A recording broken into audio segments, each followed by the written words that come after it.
오늘 하나님께서 우리에게 허락해 주신 말씀은 사도행전 5장 12절에서 16절까지의 말씀입니다. 함께 보겠습니다. 사도들의 손을 통하여 민간의 표적과 기사가 많이 일어나매 믿는 사람이 다 마음을 같이하여 솔로몬 행각에 모이고 그 나머지는 감히 그들과 상종하는 사람이 없으나 백성이 칭송하더라. 믿고 주께로 나아오는 자가 더 많으니 남녀의 큰 무리더라. 심지어 병든 사람을 메고 거리에 나아가 침대와 요 위에 누이고 베드로가 지날 때에 혹 그 그림자라도 누구에게 덮일까 바라고 예루살렘 부근의 수많은 사람들도 모여 병든 사람과 더러운 귀신에게 괴로움 받는 사람을 다 데리고 나와 다 나음을 얻으니라. 아멘. 오늘 우리가 읽었던 이 말씀은 사실 시작이 어디서 출발하는가 하면 아나니아 삽비라의 사건에서부터 시작합니다. 아나니아 삽비라 사건으로 초대교회가 매우 심각한 내부에 큰 갈등이 생길 수 있었는데 하나님께서 극적으로 그 사건을 해결해 주셨습니다. 그리고 초대교회는 새롭게 부흥의 길로 들어서면서 오늘 우리가 읽었던 이 말씀이 나타난 것입니다. 물론 이 말씀 이후에 엄청난 시련이 닥쳐옵니다. 하지만 하나님께서 지금 이 말씀을 통하여서 초대교회가 얼마나 부흥을 하고 있는가 이것을 보여줍니다.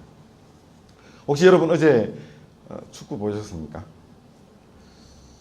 그거 못 봤으면 뭐 하겠노 이렇게 생각하는 사람들이 아주 많은 것 같은데요. 제가 오늘 교회 나오는 길에 뉴스를 하나 봤는데 SBS에서 어제 축구 방송을 하면서 한 시청률이 24% 정도쯤 나왔다고 하더라고요. 그게 뭐 어때서라고 생각할지 모르겠는데 요즘 그 다채널인 시대에서 10%만 넘어가도 완전히 대박친다고 이야기합니다. 그런데 24%까지 나왔다는 것은 엄청나게 많은 사람들이 사실 본 겁니다. 그리고 그 동시대에 다른 채널에서는 아주 재밌는 드라마들을 많이 하고 있었습니다. 근데 그런 드라마들을 다 누르고 24%라는 경이로운 숫자를 기록했습니다. 어떻게 그게 가능했을까요? 그건 바캉스라는 한 사람의 신드롬에 의해서 그렇게 되고 있습니다. 바캉스 감독이 베트남에서 축구 감독을 하면서 거기서 엄청난 인기를 얻게 되니까 대한민국인 이곳에서 바캉스 감독에 대한 자부심이 생겨져 가고 있습니다. 그래서 사람들이 우리나라 경기가 아님에도 불구하고 24%라는 경이적인 숫자를 보이게 된 것입니다. 이것이 신드롬입니다. 아마 바캉스 감독도 자기 생에 이런 일이 있을지 몰랐을 겁니다. 그런데 그가 인터뷰하는 걸 제가 또 뉴스로 잠깐 봤는데 자기 생에 가장 행복한 지도자로 있으면서 가장 행복한 순간이라고 이야기하더라고요. 아마 그것이 신드롬이 일어나고 있기 때문에 그럴 겁니다. 그런데 오늘 우리가 읽었던 이 말씀에 사도들의 손을 통하여서 일어나고 있는 표적과 기사 그리고 그것을 바라보는 수많은 사람들의 모습인 바캉스 감독에 의한 신드롬은 비길 수 없을 만큼 엄청난 거였습니다. 오늘 제가 읽었던 말씀 가운데 15절에 보면 처음 시작이 뭐라고 되는가 하면 심지어라고 시작됩니다. 여기 이 심지어라는 것은 여러분 그 뉘앙스를 잘 아실 겁니다. 아니 이 정도가 됐는데 그보다 더 생각하지도 못할 만큼 엄청난 그런 의미를 가지고 있는 겁니다. 우리가 15절 말씀을 한번 다시 읽어보겠습니다. 시작. 심지어 병든 사람을 메고 거리에 나와 침대와 요 위에 누이고 베드로가 지날 때에 혹 그 사람자라도 누구에게 덮일까 바라고. 아마 지금 이 정도라면은 사람들에게 막 소문이 나 있을 겁니다. 그리고 어느 때 베드로가 지나간다. 어느 때 어떤 선지자가 아니죠. 사도가 지나간다. 이런 소문이 나 있어가지고 지나가는 그 길목을 가서 기다리고 있다가 손을 잡든지 옷자락을 잡든지 아니면 지금 여기 있는 이것처럼 그림자라도 좀 덮일까 그렇게 기대하면서 사람들이 몰려오고 있는 것입니다. 어떻게 이런 놀라운 일들이 벌어졌을까요? 여기에는 사실은 몇 가지 전제되는 사건들이 있었습니다. 먼저 처음에 지금 막 벌어지고 있는 이 초대교회 모습은 예수님께서 공생의 사역하셨던 모습과 너무나 흡사하다는 겁니다. 말씀을 한번 보겠습니다. 마태복음 9장 35절입니다. 예수께서 모든 도시와 마을에 두루 다니사 그들의 해당에서 가르치시며 천국 복음을 전파하시며 모든 병과 모든 약한 것을 고치시느니라. 이게 예수님의 공생의 모습입니다. 예수님께서는 공생애 동안 지금 마태복음에 기록되어 있는 말씀대로 표현한다면 모든 도시를 다녔습니다. 가나안 땅에 있는 거의 모든 곳을 다 다녔을 겁니다. 그리고 거기서 회당에서 가르치시면서 하신 일은 뭐였는가? 복음을 전파하시고 그리고 그들에게 병과 약한 것을 고쳐주셨습니다. 그렇기 때문에 그 동네에 예수님께서 지나가신다는 이야기만 들으면 사람들이 몰려갔습니다. 예수님을 좀 보자고 몰려갔습니다. 그리고 또 예수님을 통해서 낫고자 하는, 병을 낫고자 하는 그런 강렬한 열망으로 사람들이 몰려왔습니다. 이 몰려왔던 모습의 가장 대표적인 모습이 삭개오입니다. 얼굴이라도 보려고 나무에 올라가가지고, 우리 성경에는 뽕나무라고 되어 있습니다만 공교롭게도 이스라엘에는 뽕나무가 없습니다. 실제로 뽕나무가 아닙니다. 아주 뽕나무는 얇은 가지죠. 굉장히 아름드리 큰 나무입니다. 거기로 이제 올라가서 예수님을 보고자 하는 그런 모습을 보여줬습니다. 그 정도로 엄청난 신드롬이 일어났었는데요. 예수님 때. 그러면 그때 어떤 일들이 있었습니까? 혈루병을 앓는 여인이 예수님의 옷자락이라도 잡으면 나을까? 이런 생각을 가지고 예수님의 옷자락을 잡았습니다. 실제로 나았습니다. 중풍병자를 친구들이 고쳐주기 위해서 예수님 계신 곳으로 가서 그 위에 지붕 뜯어내고 그 위로 자기 친구를 내렸습니다. 고쳐졌습니다. 그리고 또 유대 관리의 딸이 죽었는데 예수님께서 가서 달리다붐하고 이렇게 세웠습니다. 소경을 흙을 이겨서 눈에 발라서 낫게 했습니다. 아마 이런 사건들이 예수님 주변에서 늘 일어나기 때문에 엄청나게 많은 사람들이, 상상도 할 수 없을 만큼 많은 사람들이 예수님을 만나고 또 자기 아픈 것을 낫게 하기 위해서 찾아갔을 겁니다. 예수님께서 그들을 일일이 다 만나 주셨습니다. 성경에 기록되어 있는 말씀을 보면 예수님께서는 얼마나 많은 사람들을 만났는가 하면 새벽부터 저녁 늦게까지 늘 사람들을 만났습니다.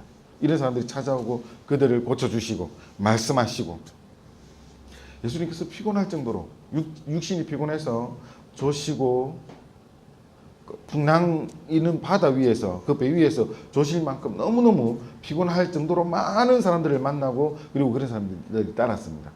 이것이 예수님 때 신도롬입니다. 수많은 사람들이 예수님을 따랐습니다. 그런데 딱 그 모양이 지금 초대교회에 그대로 나타나고 있는 것입니다. 어떻게 해서 이게 가능한가 하면 예수님께서 제자들에게 말씀하신 어떤 일 때문에 이게 가능했습니다. 말씀을 한번 보겠습니다. 마태복음 28장 18절에서 20절까지의 말씀입니다. 예수께서 나와 말씀하여 이르시되 하늘과 땅의 모든 권세를 내게 주셨으니 그러므로 너희는 가서 모든 민족으로 제사로 삼아 아버지와 아들과 성령의 이름으로 세례를 베풀고 내가 너희에게 분부한 모든 것을 가르쳐 지키게 하라. 볼지어다 내가 세상 끝날까지 너희와 항상 함께 있으리라 하시니라. 예수님께서 공생에 끝났을 때 십자가에 못 박혔었다가 다시 부활하시고 40일간 제자들에게 보이시며 제자들을 다시 부르시는 그때 지금 이 말씀하신 장소는 감람산이 아니고요, 갈릴리 어느 곳이었습니다.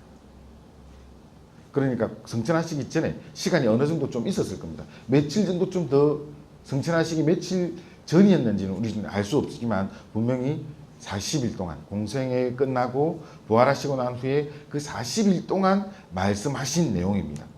그런데 그 제자들에게 예수님께서 뭐라고 하시는가 하면 하늘과 땅의 모든 권세를 내게 주셨으니, 주님께서 이 세상의 모든 권세를 다 가졌습니다. 하늘과 땅의 모든 권세를 다 가지고 있습니다.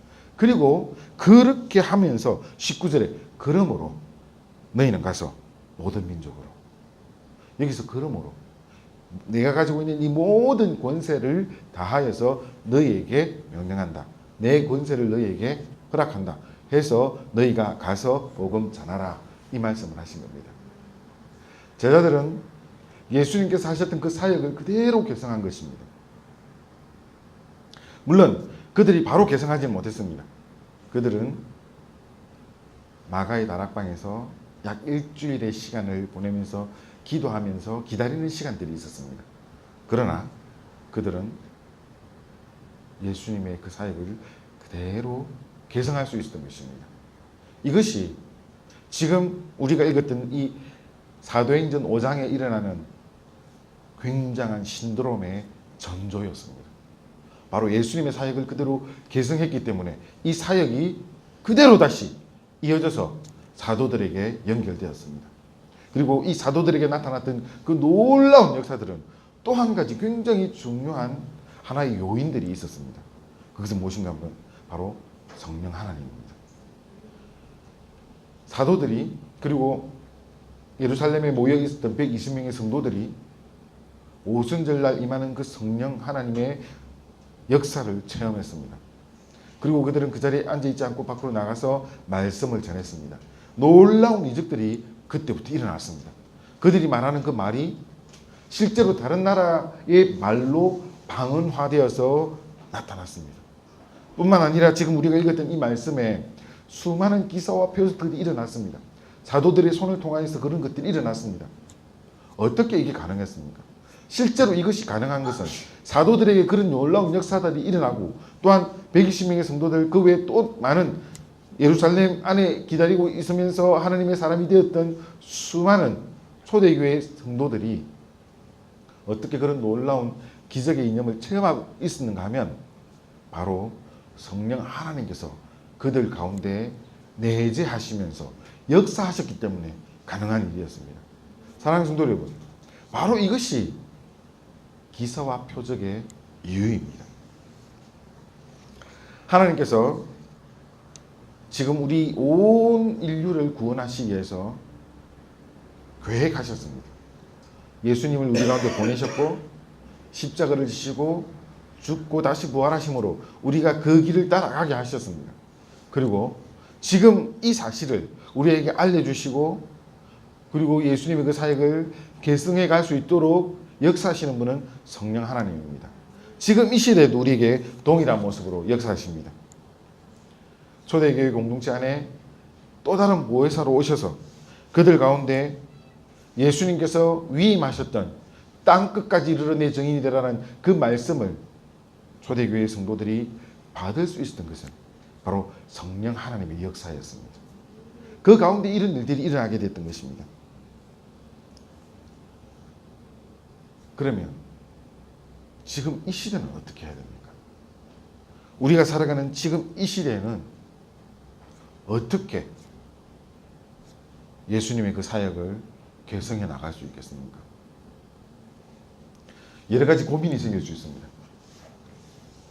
예수님께서는 분명히 이적과 기사를 일으켜서 사람들의 주목을 엄청나게 받았는데 지금 이 시대에는 그러면 또 병 고치는 은사가 일어나고 놀라운 이적이 일어나는 그런 은사들이 있어야 될까? 저는 사실 이 말씀을 준비하면서 너무너무 많은 고민을 했습니다. 그런 기사와 표적이 일어나면 교회가 다시 주목받을 수 있을까? 이 말씀이 다시 신도림이 될 수 있을까? 그런데 정말 공교롭게도 지금 이 시대는 보험이 너무 잘 돼 있어가지고 아프면 보험회사에서 다 처리해 줍니다. 병원에서 다 해줍니다. 내가 뭐 가서 좀 기도받고 이렇게 낫고 싶어도 보험회사에서 병원 가세요. 그럼 병원 가가지고 그냥 다 해결됩니다. 그래서 지금 이 시대에 2000년 전의 기사와 표적이 없는 건 아닙니다. 분명히 있습니다. 있음에도 불구하고 그 2000년 전의 모습처럼 신드롬으로 일어나지 못합니다. 그러면 지금 이 시대에 이 말씀이, 이 복음이 어떻게 신드롬으로 일어날 수 있겠습니까? 그것은 지금 이 시대를 살아가는 사람들이, 특히 불신자들이 교회를, 성도들을 어떻게 보고 있는가에 대해서 찾아보고 거기서 이유를 발견할 수 있을 것 같았습니다. 제가 최근에 신문 하나를 읽으면서 불신자들이 교회를 어떻게 보고 있는가 이것에 대해서 한번 봤습니다. 제가 도표 지금 올려줄 수 있습니까? 예, 저기 지금 보이는 도표가요. 제가 읽었던 신문에 나타나 있는 비기독교인들이, 즉 불신자들이 한국 교회를 바라보는 시각이었습니다. 거기 보면 남을 잘 돕는다. 14% 정도쯤이 그렇게 생각하고 있습니다. 교회가. 그 다음에 약자편에 선다고 생각하는 것은 한 9% 정도쯤 됐습니다. 그럼 도덕적이다 이렇게 이야기하는 사람들은 한 8% 정도쯤 됐습니다. 68% 이상이 교회는 이기적이라고 생각합니다. 마찬가지로 68% 이상이 교회는 물질 중심적이라는 이야기를 합니다. 그리고 58% 이상 되는 사람들이 교회는 권위적이라는 이야기를 합니다. 그래서 세상 사람들이 교회를 바라볼 때 이기적이고 물질 중심적이고 권위적인 그런 모습으로 비춰지고 있습니다. 이것이 지금 이제 세상 사람들이 바라보는 한국 교회입니다. 실체가 이렇지 않을 수도 있습니다. 세상 사람들이 우리를 오해해서 이렇게 바라볼 수도 있습니다. 그렇지만 믿는 우리가 좀 깨어놓고 이야기해 봅시다. 기독교인들이 이기적이지 않습니까? 정말 솔직하게 우리 이야기해 봅시다. 교회가 물질 중심적이지 않습니까? 교회가 권위적이지 않습니까? 우리 교회는 권위적이지 않습니다. 그런데 한국 교회를 생각해 보십시오. 권위적이지 않습니까? 이런 모습을 바라보고 믿지 않는 사람들, 불신자들은 교회에 대해서 선입견을 가지게 됩니다. 교회는 권위적이고 물질 중심적이고 이기적이다. 이렇게 바라보고 있습니다. 그래서 그들이 바라보는 이 교회에 대해서 이미 많은 실망을 하고 있습니다. 그럼에도 불구하고 지금 여러분에게 도표를 보여드리지 않습니다만 불신자들이 교회를 향하여서 기대하는 바들이 있습니다. 교회는 세상을 향해서 봉사 잘하는 곳이면 좋겠다. 이게 가장 큰 퍼센테이지를 차지했습니다. 그들의 희망의 사항입니다. 교회가 이웃을 향해서 열려 있었으면 좋겠다. 이런 생각을 가지고 있습니다.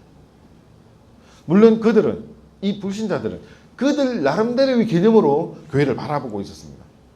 교회가 봉사하고 이웃을 섬기는 그것만 가지고 있지 않습니다. 물론 이웃을 섬겨야 되는 굉장히 중요한 가치는 교회에게 있습니다만 그런 이웃을 섬기는 개념과 예수님께서 우리를 통하여서 섬겨주신 그 이웃을 섬기는 모습은 좀 다릅니다. 여기 복음이 빠지면 아무것도 아니거든요. 그런데 세상 사람들은 이 복음을 모릅니다. 그냥 겉으로 드러난 모습만 가지고 그들은 생각합니다. 교회가 좀 잘 섬겨줬으면, 교회가 이웃을 좀 잘 돌보았으면, 이런 생각을 가지고 있습니다. 바로 여기서 우리는 착안할 수 있습니다. 지금 이 시대에 이 복음으로 다시 신도롬이 일어날 수 있는 것은 무엇인가? 너무 간단한 세 가지 틀이 있었는데요. 교회는 이기적이지 말아야 됩니다. 교회는 물질적이지 말아야 됩니다. 교회는 권위적이지 말아야 됩니다. 세상 사람들이 바라보는 바로 그것을 하지 않으면 교회는 다시 신도롬이 일어날 것입니다. 이 이야기를 하면서 여러분 좀 절망적일지 모르겠습니다. 교회가 다 이런데 어떻게 하지? 그런데 저는 이 말씀을 준비하면서 이 시대가 일어났던 상황을 좀 봤습니다. 지금 우리가 읽었던 이 말씀이 일어났던 그 시대를 한번 생각해 봤습니다. 그 시대는 어땠습니까?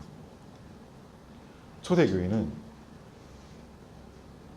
예수님께서 십자가에 못 박히시고 난 후에 시작됐습니다.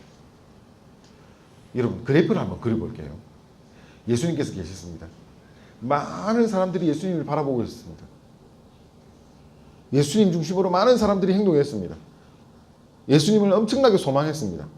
그러다가 그 시대에 사두개인들, 바리새인들, 유대의 지도자들에 의해서 예수님께서는 정치적으로 희생됐습니다.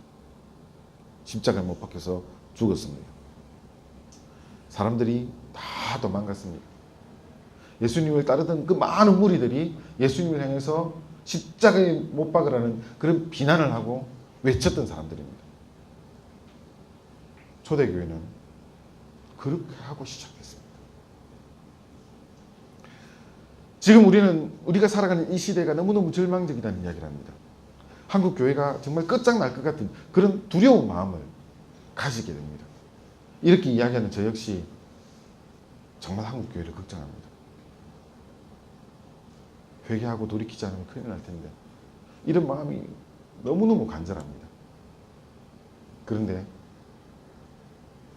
초대교회가 처음 시작될 때는 지금 이 한국 사회보다 훨씬 더 절망적이었습니다. 더 엄청난 고통 가운데 있었습니다. 그럼에도 불구하고 성령 하나님께서 그 가운데 역사하시니까 놀라운 변화가 일어났습니다. 수많은 사람들이 처음부터 교회를 따랐던 것이 아닙니다. 초대교회 성도들과 함께 한 것이 아닙니다. 그들 오히려 비난하고 죽이는데 앞장섰던 사람들입니다. 그런데 하나님께서 그들 가운데 기사와 표적을 일으키시니까 바로 그것을 통해서 수많은 사람들이 주님께로 돌아오게 된 것입니다. 이 시대의 기적과 표적은 병나음이 아닙니다. 바로 교회가 이기적이지 않는 것입니다. 교회가 물질적이지 않는 것입니다. 교회가 권위적이지 않는 것입니다. 이것이 바로 이 시대의 기사와 표적입니다. 사랑하는 성도 여러분, 우리 너무너무 편안하게 신앙생활 하려고 하지 맙시다. 편안하게 신앙생활 하는 방법은 권위적이면 됩니다. 정말 권위적이면 됩니다. 명령하고 시키는 대로 해. 그 말 한마디로 다 그냥 끝내면 됩니다. 굉장히 편한 방법입니다. 그런데 하나님의 말씀은 그렇지 않습니다. 예수님은 가장 낮은 곳으로 내려가서 섬겼습니다. 예수 믿는 사람이라면 예수님 닮아야 됩니다. 그래서 교회가 권위적이라는 것은 예수님을 전혀 닮지 않았다는 말입니다. 교회는 물질적일 수가 없습니다. 예수님께서는 아무것도 가지지 않았습니다. 빈몸으로 오시고 홀로 가셨습니다. 그리고 예수님께서 그 제자들을 전도로 내보내실 때 전대를 찾지 말라고 했습니다. 가는 곳에 가서 밥 주면 먹고 재워주면 자고 그곳에서 축복하라고 하셨습니다. 이것이 교회입니다. 물질적일 수가 없습니다. 교회는 이기적일 수가 없습니다. 왜냐하면 예수님의 사랑으로 교회가 세워지기 때문에 그 사랑으로 만들어진 성도들이 이기적일 수가 없습니다. 당연히 한없는 사랑 가운데 서로를 섬기고 하나 될 수밖에 없는 것이 교회입니다. 그런데 교회가 이기적이라면 그것은 예수님의 복음 위에 서지 못한 것입니다. 사랑하는 성도 여러분, 지금 이 시대의 기적과 표적은 예수님의 모습을 닮아서 예수님의 모습으로 세워지는 것입니다. 우리가 그렇게 예수님의 모습으로 세워질 때 이 시대는 다시 한번 주님께로 돌아오는 놀라운 역사가 일어날 것입니다. 여러분, 믿지 않는 사람들이 교회를 바라보는 이 시각을 잊지 말아야 됩니다. 우리가 교회답지 못하기 때문에,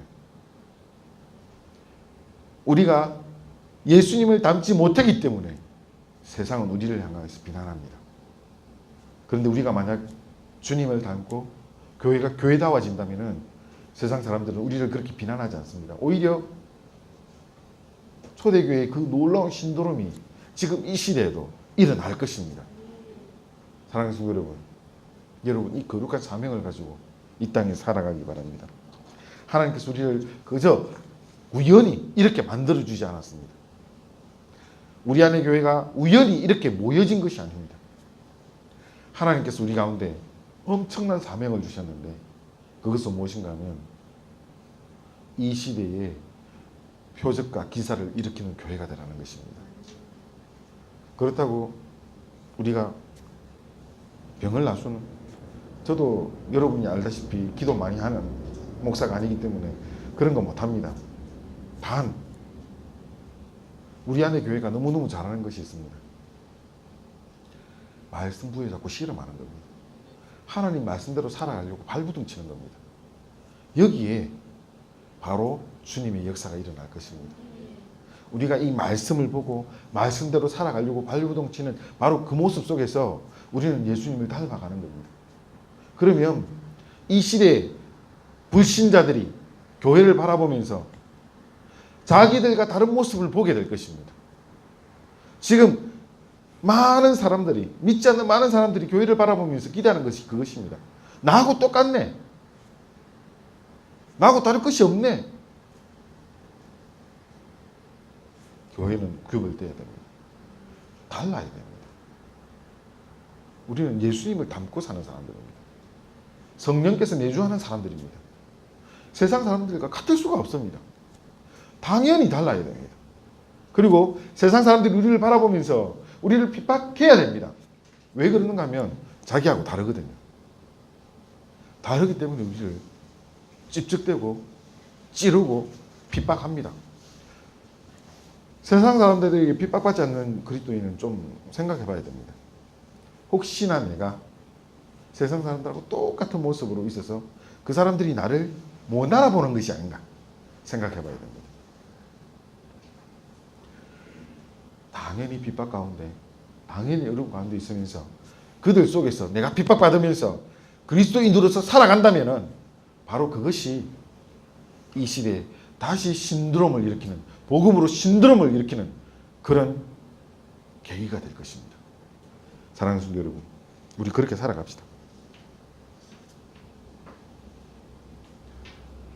교회만 이기적이지 않아야 되고, 교회만 물질적이지 않아야 되고, 교회만 근위적이지 않는 것이 아니라 우리 성도도 마찬가지입니다.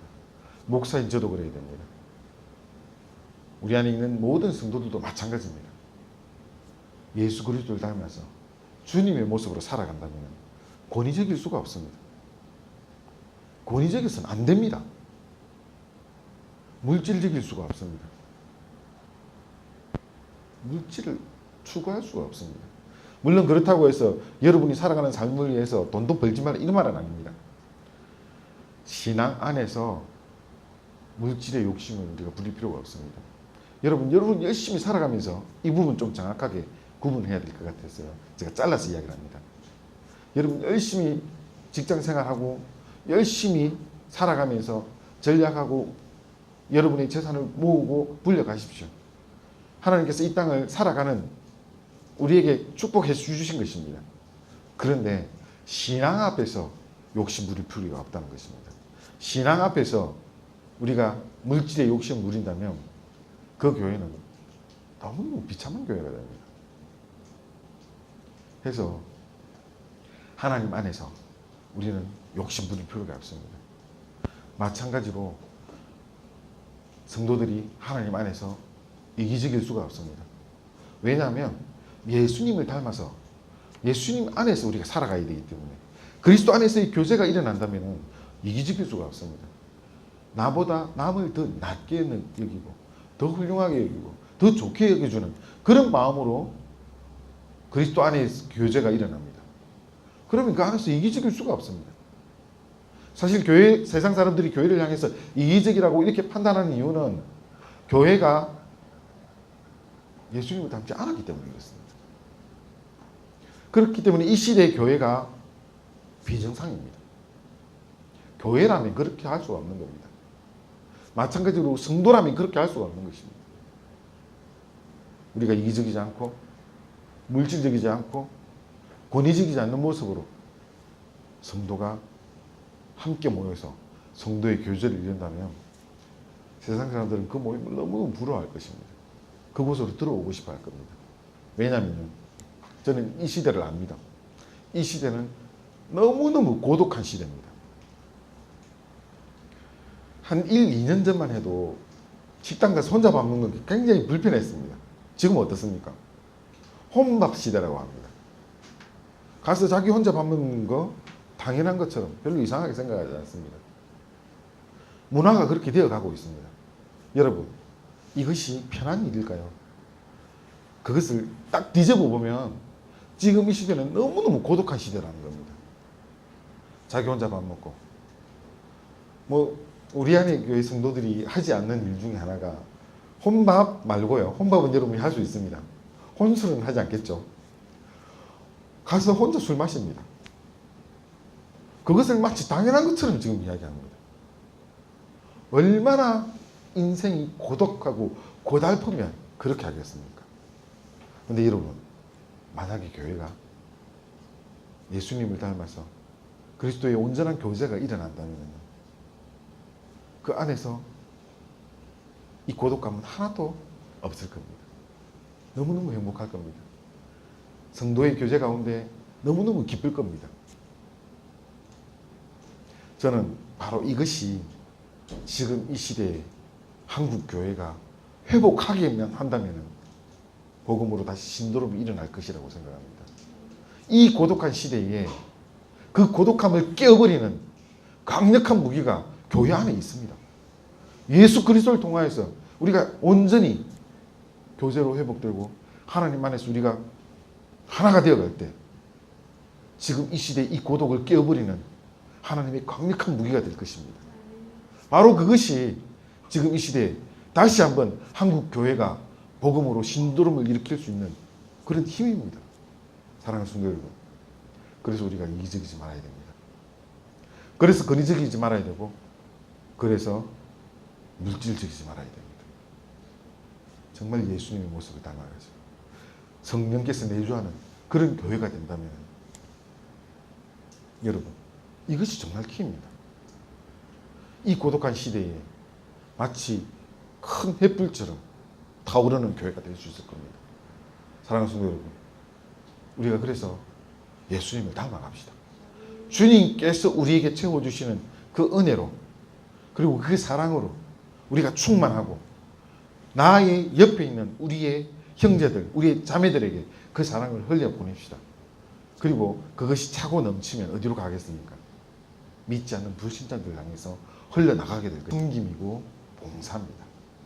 예수님을 통하여서 우리가 차고 넘쳐 나갈 때 그때 자연스럽게 일어나는 일입니다. 가가지고 김치 봉사하고 쌀 봉사하고 청소 봉사하고 왜요? 왜 그렇게 해야 될까요? 예수 그리스도의 사랑으로 차고 넘쳐서 이웃을 사랑하는 마음으로 실천하는 겁니다. 이것이 진짜 봉사입니다. 진짜 섬김입니다. 그래서 사랑하는 성도 여러분, 우리는 계속 부여잡고 끝까지 놓지 말고 계속 갈구해야 될 것이 예수 그리스도입니다. 주님으로 우리가 충만하려고 해야 됩니다. 끊임없이 주님 앞으로 나아가야 됩니다. 그렇게 하면 이 모든 문제가 다 풀려나갑니다. 우리가 주님으로 충만한다면 결국 다 해결되는 것입니다. 그래서 사랑하는 성도 여러분, 이 한국교회는 한 가지, 예수님으로 충만하려고 해야 됩니다. 다른 것으로 충만해서는 안 됩니다.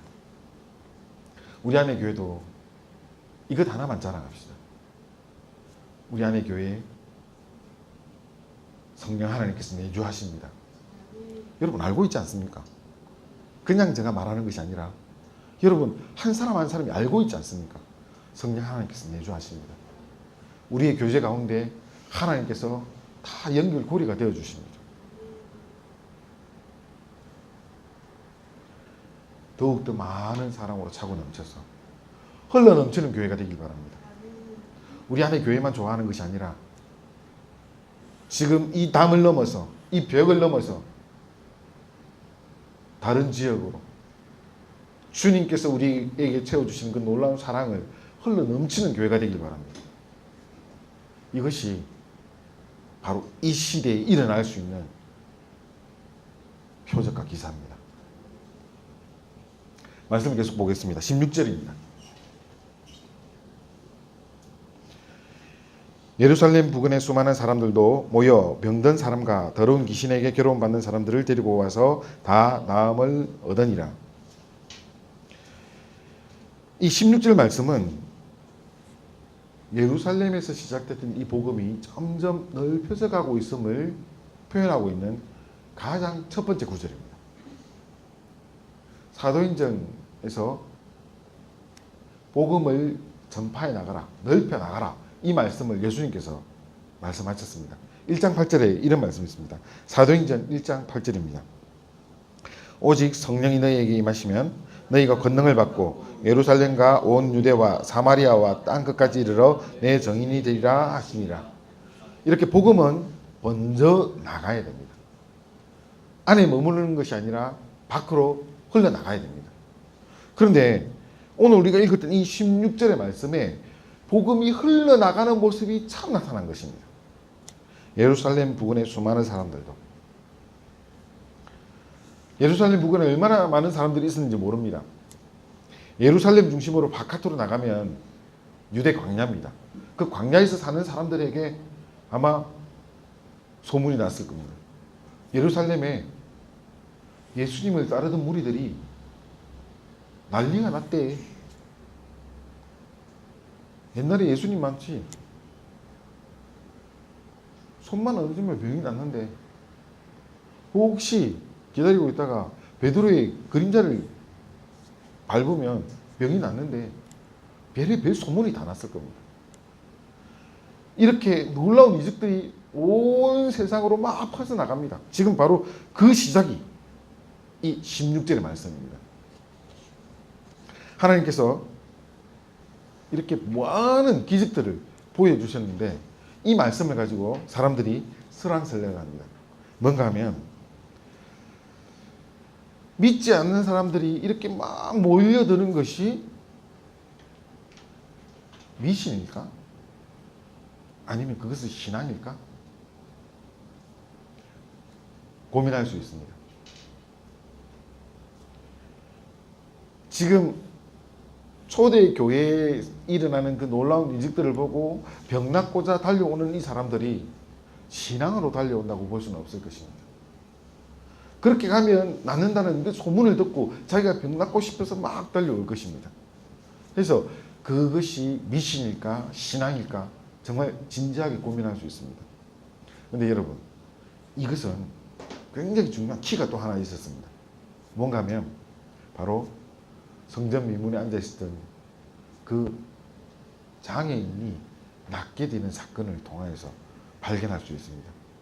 성전 미문 앞에 앉아있었던 그 장애인은 40평생을 그 앞에 앉아있었지만 그는 믿음이 없는 사람이었습니다. 그런데 베드로가 그를 향하여서 일어나 걸으라는 이 명령을 하는 그때 그에게 놀라운 변화가 일어났습니다. 그가 일어나서 걷고 뛰기 시작했습니다. 성전 안으로 들어가서 그가 평생에 처음일지도 모르는 하나님을 찬양합니다. 그리고 나중에 사내들인 공회까지 끌려가서 그가 자기가 낫게 된 것이 예수님의 이름으로 낫게 됐다고 증언합니다. 여러분, 이 장애인의 모습을 보십시오. 그가 처음에 낫게 되었을 때는 아무런 신앙이 없었습니다. 하지만 그가 낫게 되는 이 사건을 통하여서 연결되어 가서 결국에는 무엇이 됩니까? 복음을 믿는 사람이 됩니다. 이 시대에 지금 우리가 읽었던 이 사도행전 그 시대에 기적과 이사가 일어나는, 표적이 일어나는 이런 신드롬이 있는 이유는 수많은 사람들이 초대교회를 바라볼 수 있도록, 복음을 바라볼 수 있도록 하나님께서 일으킨 기적입니다. 그리고 그 기적을 통하여서 사람들이 기적을 맛보면서 복음으로 들어왔습니다. 그래서 우리가 이걸 가지고 이것은 미신이다, 이것은 신앙이다 따질 필요가 없습니다. 왜냐하면 누가 일을 하셨습니까? 하나님께서 하셨거든요.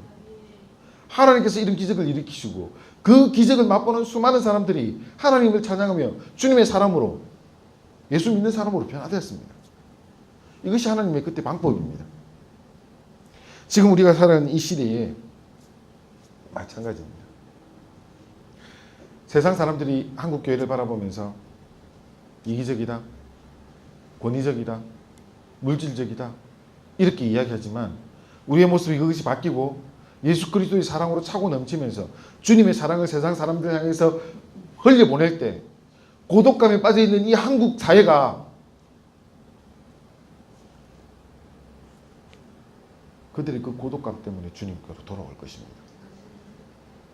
그 외로움 때문에 교회를 찾게 될 것입니다.